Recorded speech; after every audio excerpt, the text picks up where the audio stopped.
Hi, my name is Carly Wright, and today I'll be talking to you about Mycobacterium leprae, which is commonly known as leprosy. But before we get started with my presentation, I'd like you to meet my audience, Megan, and behind the camera we have Haley. So for the basis of Mycobacterium leprae is the structure, which is rod-shaped. It's an acid-fast stain, which I put a picture of it here. All of the little shapes here are individual viruses of the Mycobacterium leprae. If it's found early, the damage is minimal.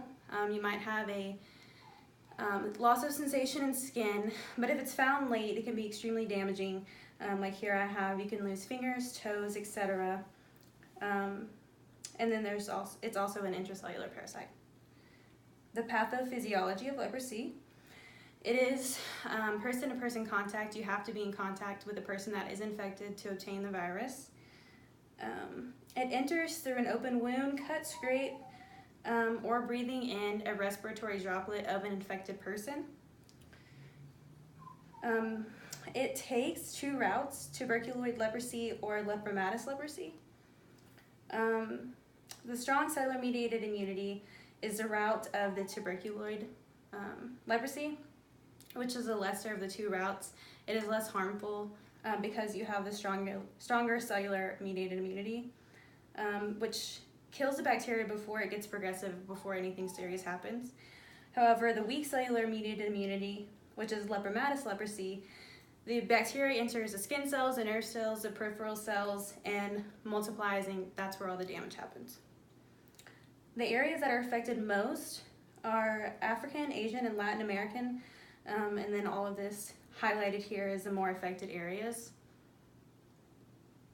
The effects it has on community.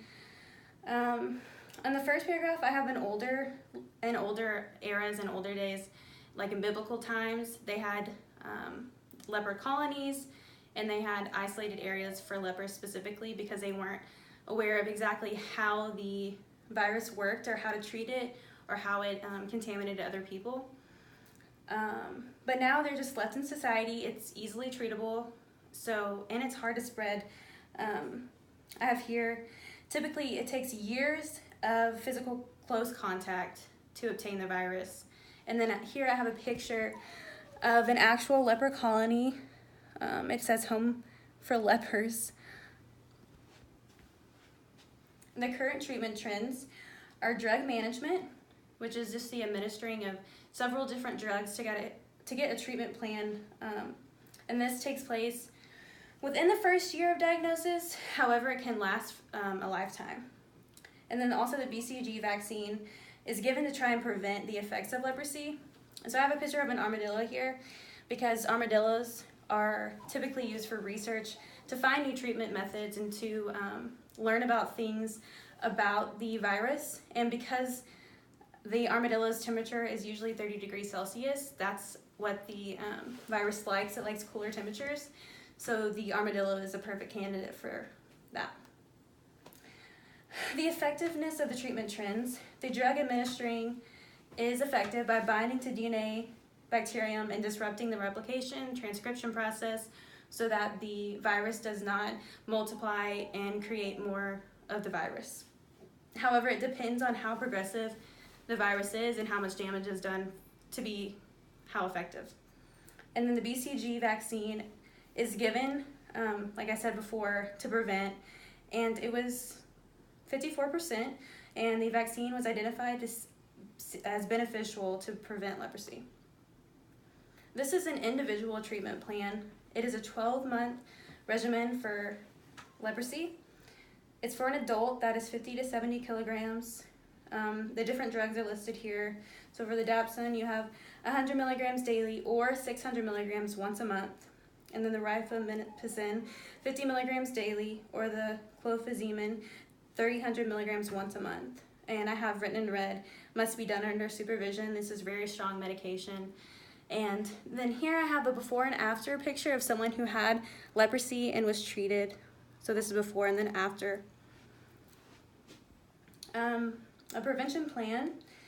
There wasn't a lot about prevention plans besides just staying away from someone who has the virus, but the public education and community awareness of the virus, how the virus works, who can be contaminated, which is everyone. And then close contact with leprosy should be monitored closely. So for someone who lives with someone with leprosy should be monitored and making sure they don't have any skin lesions or ulcers or anything like that. And then a single dose of rifampicin, which individuals with close contact to leprosy should get, and then the BCG vaccine for definitive care. These are some photos of the effects of leprosy. Here we have probably the lepromatous leprosy. This is a lot more serious damage that is done. And you can see how the fingers are shortened here. And this is because of the loss of reabsorption in the fingers.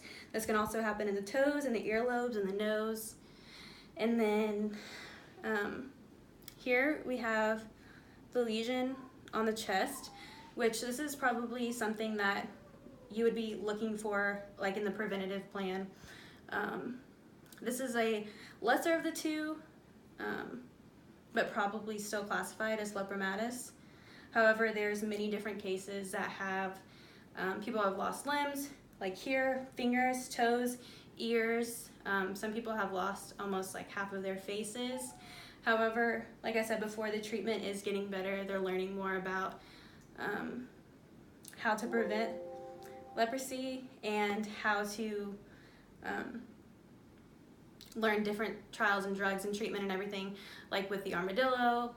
And then there's some other small rodents, I believe, that are also in that same category as the armadillo that are used, but most definitely the armadillo is used the most. So currently trying to find treatment to heal the loss of reabsorption of fingers and the lesions on chest that is caused from leprosy. And that concludes my presentation about leprosy. Thank you.